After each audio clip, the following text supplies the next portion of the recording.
Tumangging magbigay ng komento si Senator Sherwin Gatchalian sa isyong kinasasangkutan ng longtime girlfriend niya, ang beauty queen turned actress na si Bianca Manalo.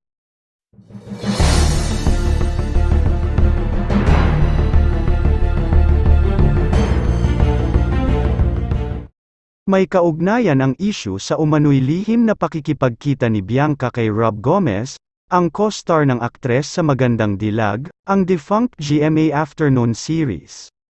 Sa naganap na Zoom press briefing ng 2024 National Budget and the West Philippine Sea nitong Biyernes, December 22, 2023, hininga ng reaksyon ng Senate media si Sherwin tungkol sa issue. If you want to comment lang, sir, doon sa Bianca Manalo issue, tanong ng isang reporter sa senador. Nakangiti pero maiksing sagot ni Sherwin, no comment.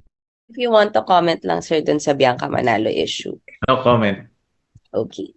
Noong December 19, 2023, pinagpiestahan sa social media ang screenshots ng di umano'y private messages ni Bianca kay Rob. Batay sa screenshot, tinanong ni Bianca si Rob tungkol sa usapan nilang magkita bandang 7 AM sa BGC bago umalis si Bianca ng 10 AM. May kasunod na mensahe si Bianca na he's not here, he's in Valenzuela. Nang mag-viral ang screenshot, naging tampok ng espekulasyon sa social media kung nagkikita raw ba ng lihim sina Bianca at Rob. Nagkataon namang si Sherwin ay kilalang taga Valenzuela kaya hinala ng netizens ay siya ang tinukoy ni Bianca sa mensahe nito kay Rob. Kapansin-pansin namang walang reply sa screenshot ng sinasabing message ni Bianca kay Rob, kaya may iba ring nagsasabing tila edited ito para madiin si Bianca.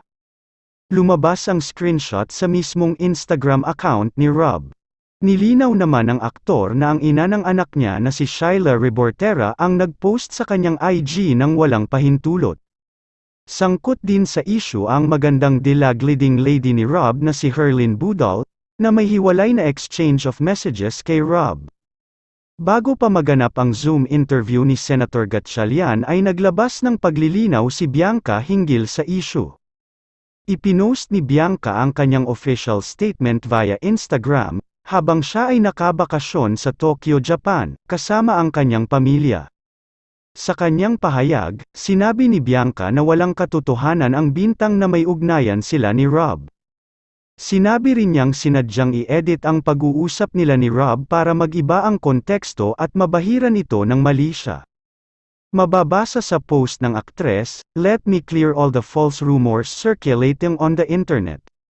Rob Gomez and I are friends and co-workers, he was going to bring the Christmas gifts and I wanted to receive them early before I leave for the airport. It is upsetting that our conversation were exposed without my consent, which is a breach of privacy and the cause of so much online bashing. It is obvious that parts of our conversation were deleted to create malicious insinuations. To be honest, this unfounded accusation is hurting me and my loved ones." Kalakip nito ang pakiusap ni Bianca na itigil na ang paggawa ng kwento, maging ang pagpapakalat ng hindi totoo. Aniya, "Let this controversy end so I can enjoy the rest of my time in Japan with my family. Let us spread love and the truth this holiday season. Merry Christmas, everyone."